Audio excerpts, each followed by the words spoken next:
And so my talk today is going to be on carbon capture and storage.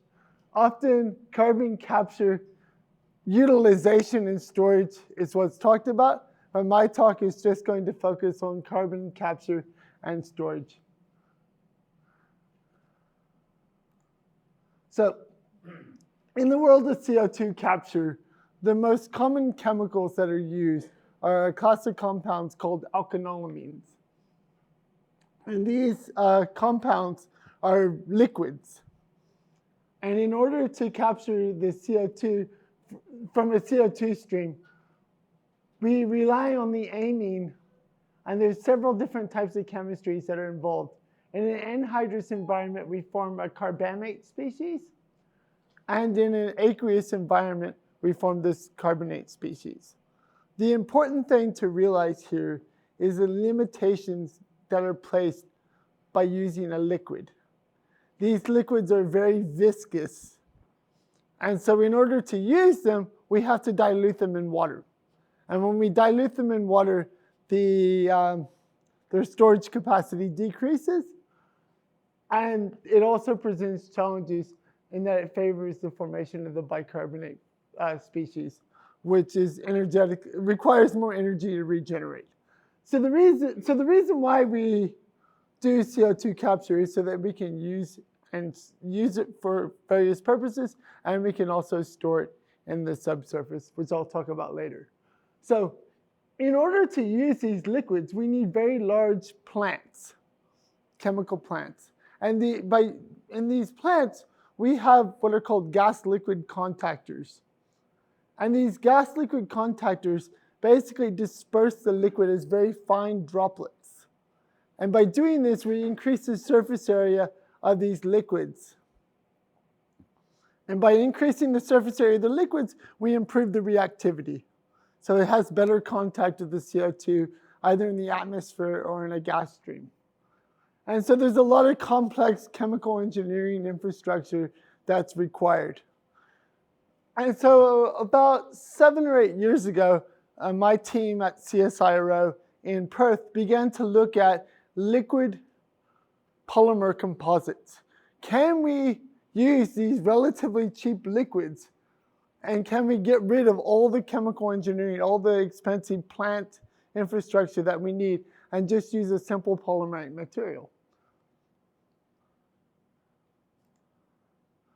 And so as you see here, this is the liquid-based capture system. We have a CO2 absorber and a CO2 regeneration system. So in the absorber, we take a CO2 lean gas stream. The CO2 binds selectively to the amine, and then that liquid then gets moved into a second column where it's heated. And when it's heated, it releases the CO2 in a concentrated form. The drawbacks to this approach are low absorption capacity, because we have to, in order to overcome the viscosity limitations with the amines, we have to dilute the amines in water. And this reduces their capacity to uptake CO2 on a molar basis. Solvent loss is a big issue. So when we regenerate the amine to release the CO2, some of the amine is lost in that process because it's simply volatilized. A lot of organic solvents are volatile, so there's no surprise there. Corrosion is a major issue. These liquids, when they're in the presence of CO2, form corrosive salts, and this corrodes the infrastructure.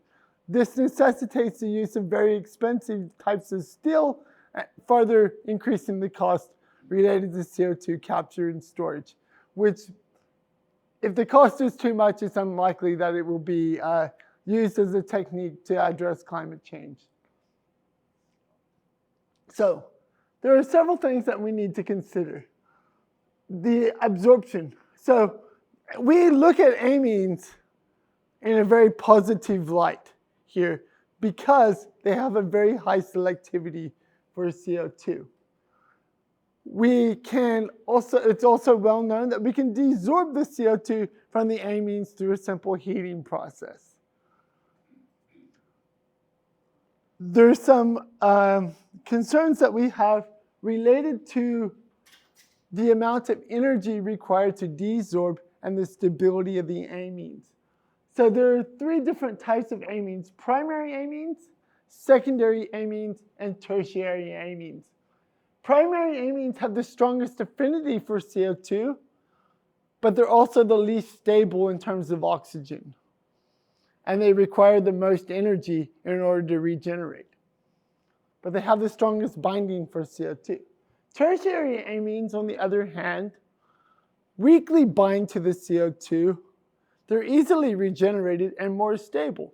So it's there's a trade-off between the two.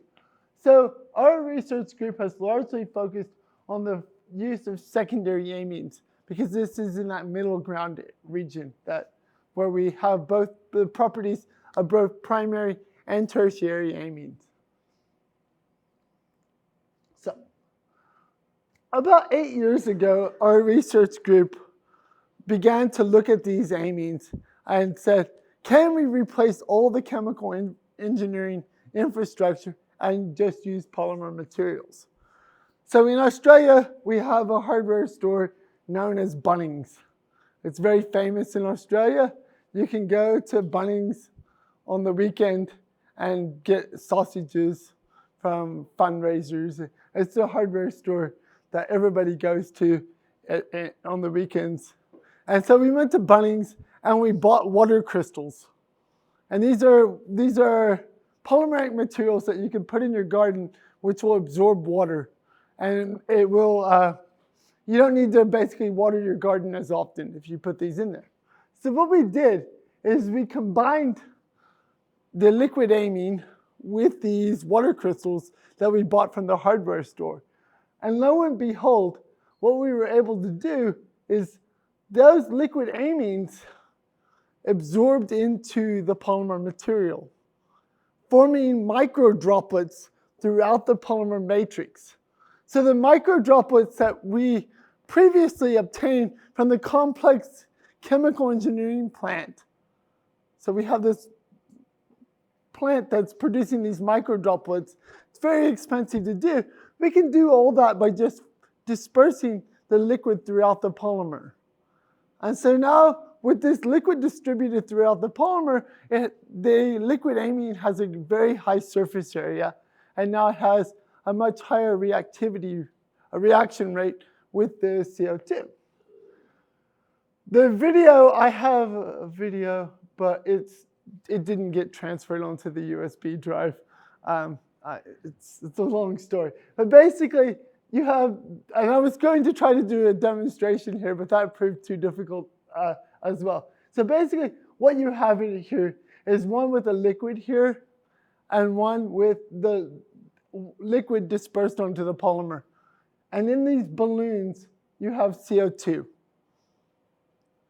The one with the liquid combined with the polymer, the balloon collapses within seconds, whereas the other one takes several hours, okay? And so by just combining this liquid amine with a very cheaply obtained polymer that we could get from the hardware store, we can drastically improve the performance of this amine, okay? And so we published this paper several years ago, and we've spent the last several years trying to improve upon this. And so in this graph here, you can see that when we combine monoethanolamine with the hydrogel, we get an improved performance. Okay, so there's a lot of, while this was a progress, there's still a lot of work to be done. If you notice here, in order for these amines to be used on a large scale, we need to be able to use them for many, many, many cycles. Industrially, you would want to use these for hundreds, if not thousands of cycles. And so when we regenerated these materials, you can notice that we get almost full regeneration, but it's a slow decline. And that's for a variety of reasons. Solvent loss is still an issue. these compounds, these amines, they oxidize in air. And so slowly over time, the performance will decrease. So while we've addressed the reactivity issue, we still have all these other issues. So we one by one try to address these. So the water crystals that we get from Bunnings in Australia, they're known as superabsorbent polymers, and they have a very gelatinous, it's like jello almost, or jelly, or jam. It has this type of consistency. It doesn't make it's not a very good material for processing. It's a very sticky material. It doesn't have very good properties. So how do we address that? We increase the cross-linking density of the polymer. So we take and we add more cross-linkers to the polymer, and this gives it more of a particle-like consistency, something that's easier to process. The swelling capacity. So the superabsorbent polymer can only really take in aqueous solutions. And as I mentioned earlier, we relied on aqueous solutions because the viscosity was a concern. So we added the water to the amine to reduce the viscosity. Now, because we've introduced the liquid amine into the polymer, the viscosity is no longer a concern because it's dispersed as little micro droplets. So the viscosity isn't a concern anymore. But unfortunately, this type of polymer, you need the water in order for the swelling to occur. So we need a different class of materials. And so we looked at that. Solvent volatility was another one. So we went to using amine salts. Okay? And so we're addressing each of these issues one by one. The thermal and chemical stability. So like I said earlier, these materials need to be regenerated hundreds, if not thousands of times. The hydrogel material that we were using slowly degrades over time. So how do we address that? And so we use a class of materials called hypercross-linked aromatic polymers. And so if we go back to the first slide here, you can see this is a hypercross-linked, here in this video here, this is a hypercross-linked polystyrene. So we take polystyrene, styrofoam, and we cross-link it in the lab. And this material is able to swell in the presence of pure CO2. And so we take advantage of that. This material is very chemically stable. Thermally, chemically, it's an excellent material. So how can we leverage that?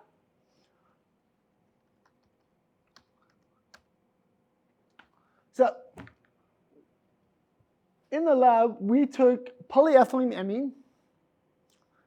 And so by using a polymer as our amine source, we immediately address the volatility concern. The amine is now contained within the polymer. And by doing this, the amines are not able to volatilize. So we completely got rid of that as a problem.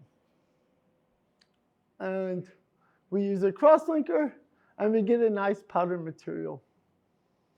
And not only were we able to capture CO2 from flue gas, simulated flue gas from a coal-powered plant, we were now able to capture CO2 from air itself.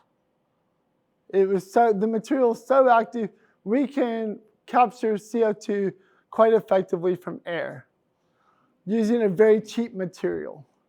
And so by exposing an airstream to this material, we can strip the CO2 down to effectively 0 ppm levels, effectively stripping all the CO2 out of an airstream.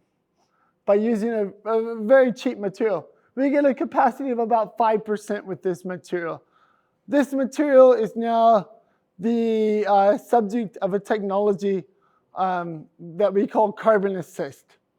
And this is being commercialized at the moment. We received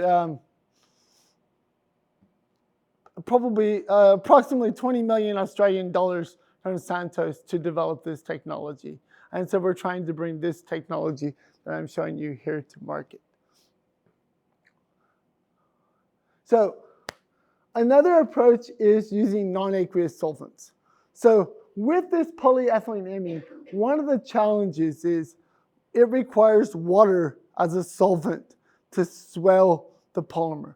Without the water, it doesn't work. But when we're doing thermal regeneration cycles, this water is slowly going to evaporate. So how do we manage the water?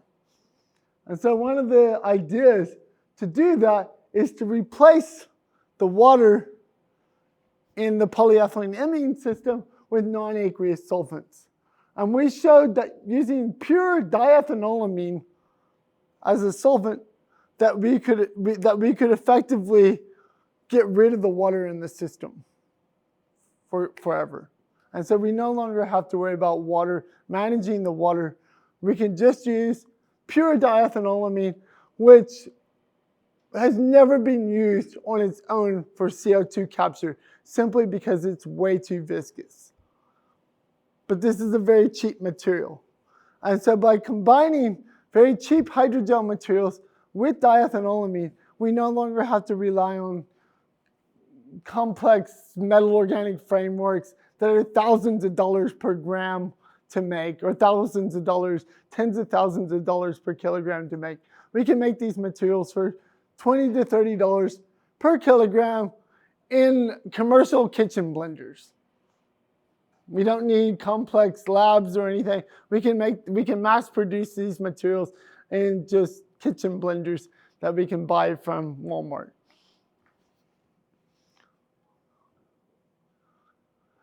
So here we have salt solutions that we use, and we were able to do the same thing.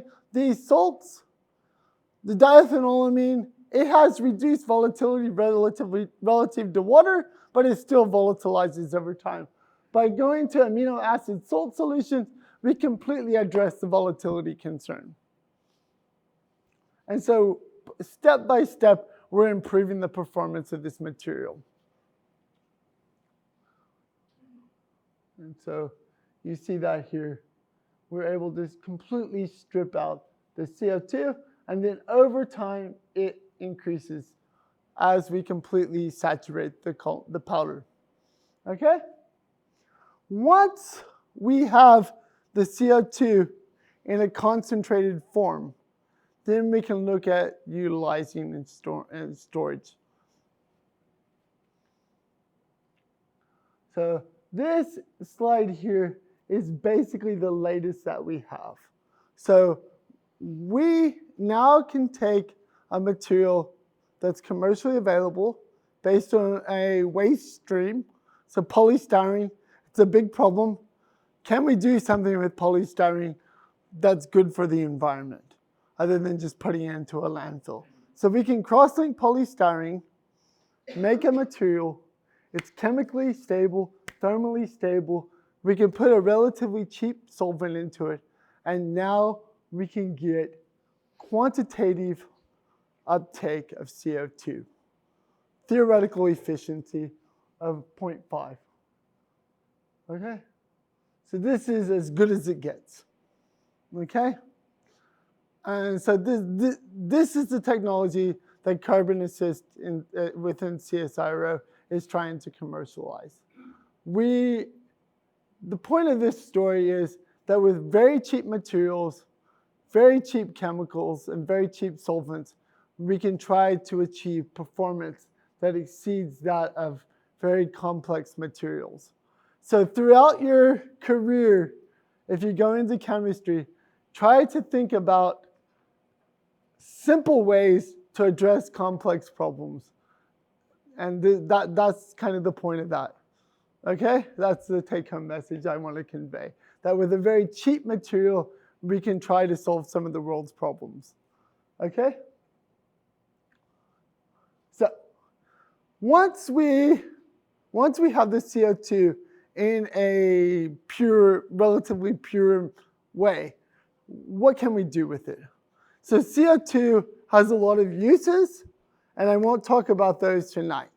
What I'm going to do is talk about how can we store this in the ground in an attempt to address climate change. So CO2 exists in 3 different phases, either as at room temperature, it exists in 3 different forms. well, room temperature or greater, as a gas, as a liquid, and as a supercritical fluid. So as a gas, it expands to fill its container. As a liquid, it's a liquid. As a supercritical fluid, it has both the properties of a liquid and a gas. And we're going to rely, for subsurface storage, we're going to rely on CO2 as a supercritical fluid. And how we do that is we rely on 4 different trapping mechanisms in the subsurface. So in the subsurface of the ground, it's like a permeable sponge. You can think of a sandstone or a carbonate rock as a permeable sponge. There are 4 different types of trapping mechanisms. Structural trapping is where you have an impermeable layer of maybe clay or shale, and below that you put the CO2 and it tries to rise to the surface. But as it tries to rise to the surface, it reaches this impermeable layer. This is called structural trapping. Capillary trapping is very akin to taking a sponge, a kitchen sponge, filling it with water, squeezing it to get rid of the free water, and it will still be wet. It will still contain some water. This is the residually trapped CO2. This is what we were aiming for. Solubility trapping is where the CO2 dissolves into the water that's in an aquifer in the ground, underground. When the CO2 dissolves into the aquifer, it forms carbonic acid. This carbonic acid makes the water more dense. And instead of the CO2 rising to the surface, it sinks into the ground. Okay? So by relying on a combination of capillary trapping and solubility trapping, we can safely store CO2 in the ground without undergoing fracturing processes.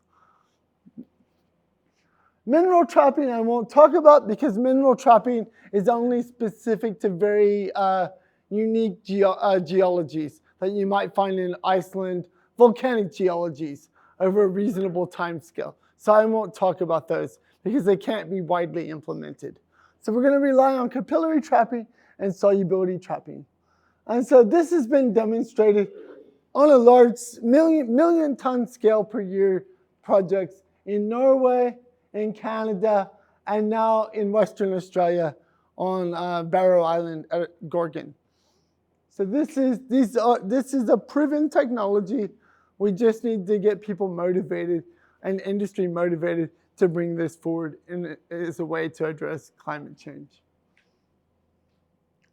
So one of the big drivers is community acceptance. How do we get the community and the people?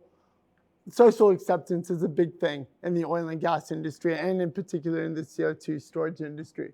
So how do we address that? Through a robust, validated monitoring and verification program. So I was involved with a project several years ago developing monitoring approaches that use some of the principles that we learned from our CO2 capture works: cheap, relatively easily implemented, and so forth. How can we do that?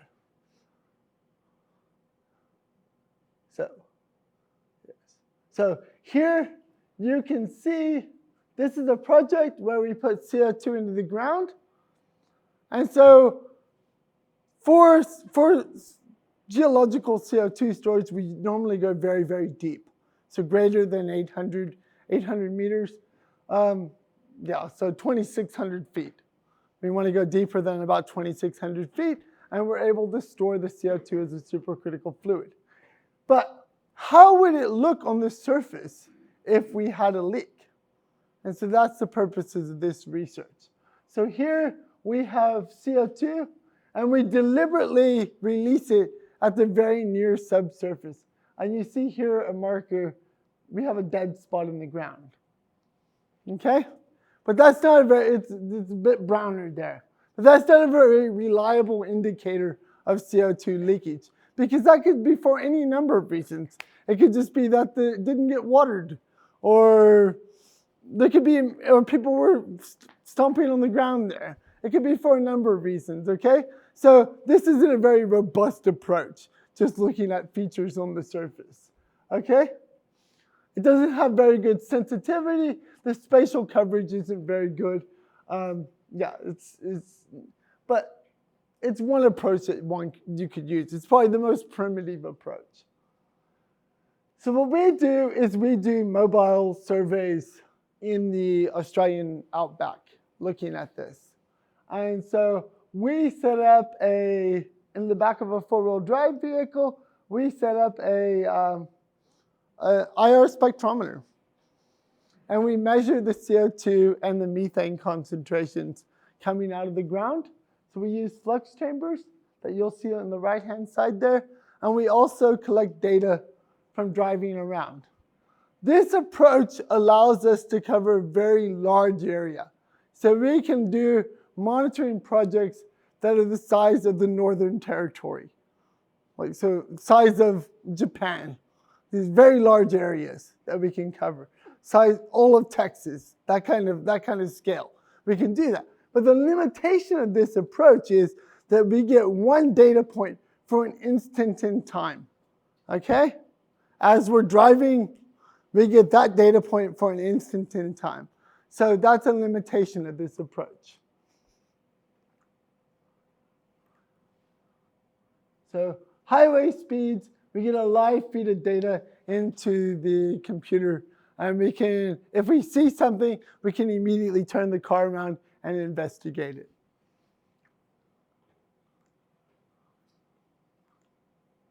Another approach is we can put one of these systems on the ground, and we can run it through with solar panels. That's a picture of myself installing one of these, and we can set it there, and we can run it for about a year. And this is a semi-permanent installation, and we can get data. We now have a continuous set of data over a long period of time, but it's only at one point. Okay? So that has its limitation. Has good temporal resolution. We have a good time series, but we only have that data from one location. And so that's the limitation. The vehicle approach, we could cover a very large area, but it was only for an instant in time.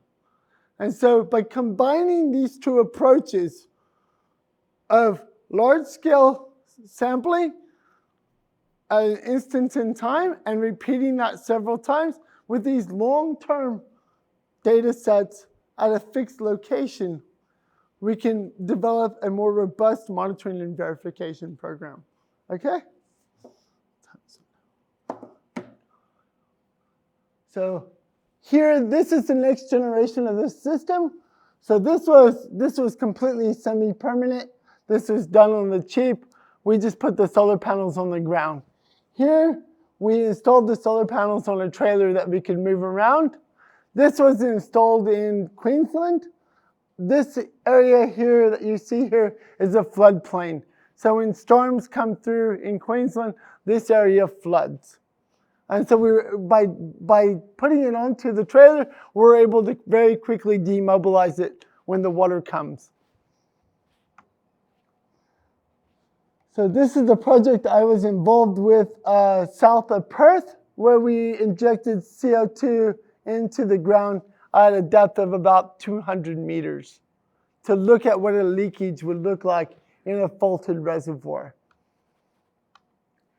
So this project allowed CSIRO researchers to actually go out and do these types of projects.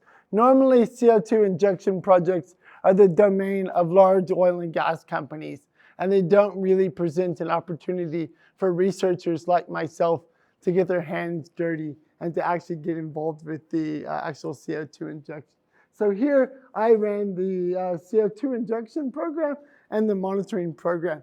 So I used all the principles that I learned how to cheaply develop a monitoring and verification program at this site.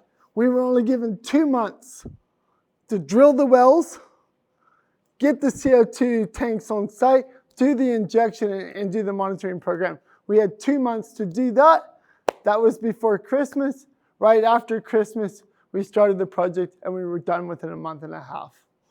And this is probably a world record in terms of efficiency for this type of research project in the field. But that was the limitation of our funding, and we made it happen. So we ran 24/7 operations. This is a picture of the CO2 injection site. This is kind of a summary of the 3 different types of monitoring modalities that I talked about earlier. Long-term, fixed site. So we have a long-term data set at a fixed site. Mobiles, where we go driving around. And combinations of the two, where we try to bridge the gap between the two. And this is how you can form a very robust monitoring program. And by doing this, we can address a lot of the societal concerns about environmental damage to CO2 injection in the ground, damage to aquifers and so forth. We can start to address some of those concerns. And by combining CO2 capture technologies and CO2 storage technologies, we can start to manage CO2 in a way that's scalable so that we can start to address some of the concerns associated with climate change.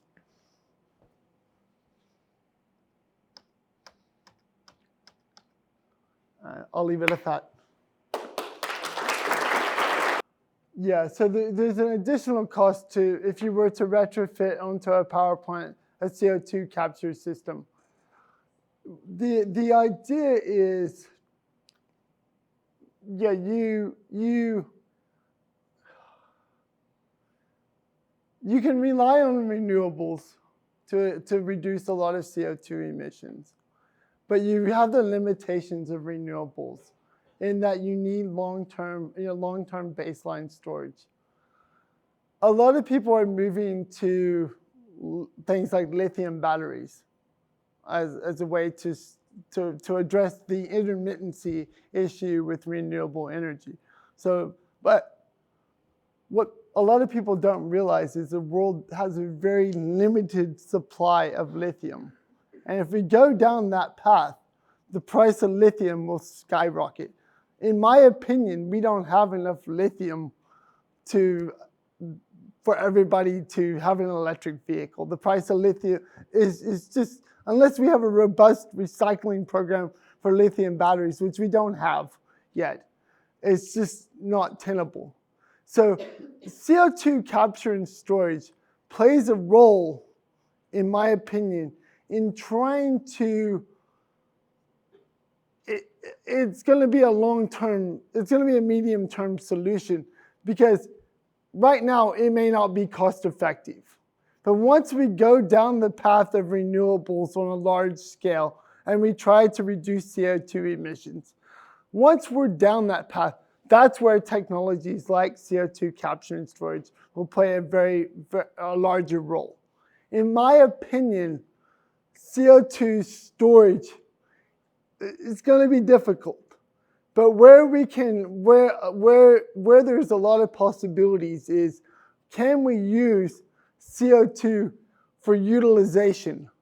Can we use CO2 with renewable hydrogen sources to create fuels, and so that we can bridge the gap that we need in order to address climate change? So, yes, I will admit, to retrofit this type of technology onto power plants and stuff is very expensive. But once we're down that path, then it starts to become more cost effective. So you're saying that if you coal-fired plants, if they planned that in the beginning, it would be much less expensive.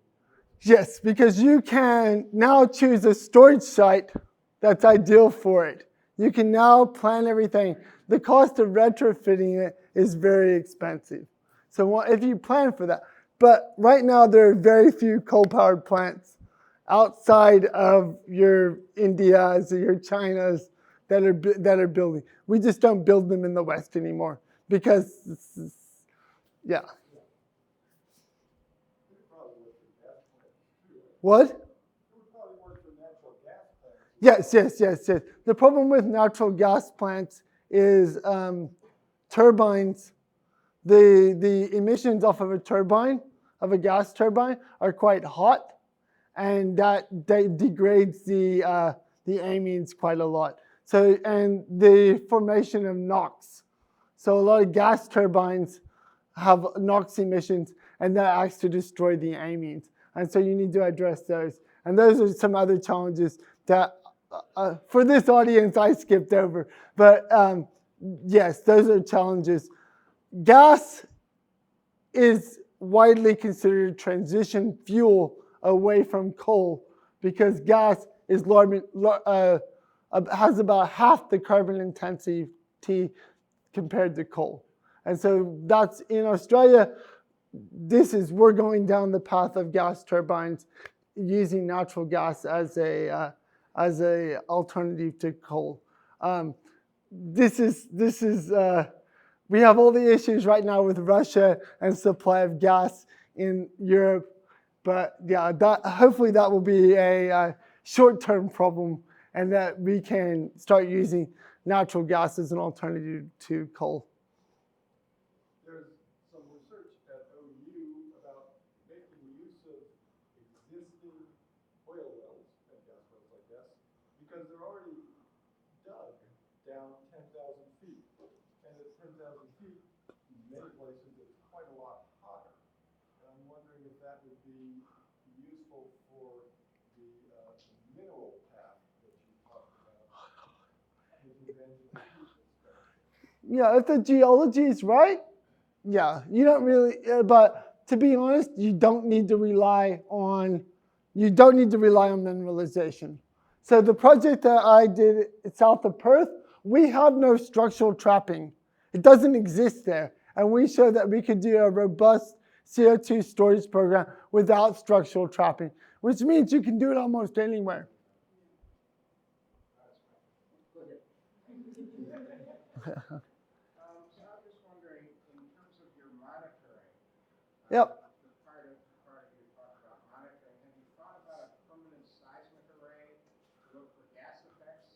Where you repeat your seismic survey every so often because gas is reflected in seismic data? We do seismic monitoring. It's just the limitations of this talk. I wanted to focus just on the chemistry side of things. But yes, we do seismic. The problem with seismic is that you only see large scale differences. So for leakage, it's not very good because once you start to see seismic signatures of CO2 leakage, it's probably way too late. So we want an early indicator of CO2 leakage. And seismic, you just need too large of a change in order to see it early on.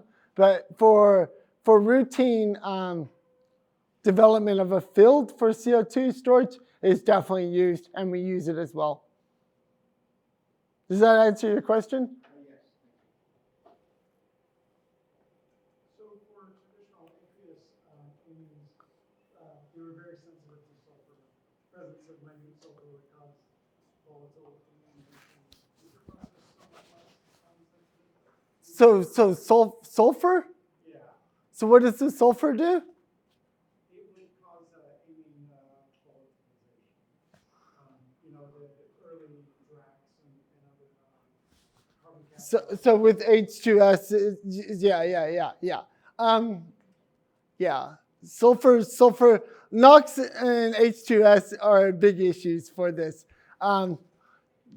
There are probably better ways now of handling the H2S that have been developed, but this is one of the limitations of amines and a lot of people don't think amines will ever be suitable because of oxidation issues and issues related to sulfur. So the carbon assist technology, what we're trying to do is make direct air capture a possibility. And with direct air capture, we don't have to worry about H2S. And so that's really been the focus of our stuff. But we always are open to the idea that because direct air capture is the most difficult because your CO2 concentration is only 400 ppm. So we've always been open to the idea that maybe our materials might be suitable for flue gas or gas turbine operations. Yeah, I think that's very exciting because going to the coal plant, that's like you're starting with the very worst things and everybody looks at it because CO2 is concentrated there. But if you can just skim it from air, stay away from all those problems, that's very. Yep.